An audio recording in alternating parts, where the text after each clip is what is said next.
பட்டுப்பூச்சி போலே வட்டம் போடும் நாளில்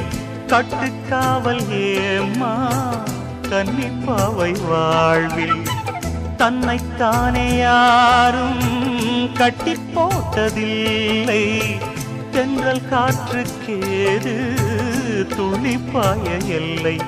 உன்னை வருத்திடும் எண்ணச் சுமைகளும் இன்றுதான் சென்றது வெட்ட வெளியிலே வண்ணக்கிளி என நீந்தும் நாள் வந்தது உன்னை வருத்திடும் எண்ணச் சுமைகளும் இன்றுதான் சென்றது வெட்ட வெளியிலே வண்ணக்கிளி என நீந்தும் நாள் வந்தது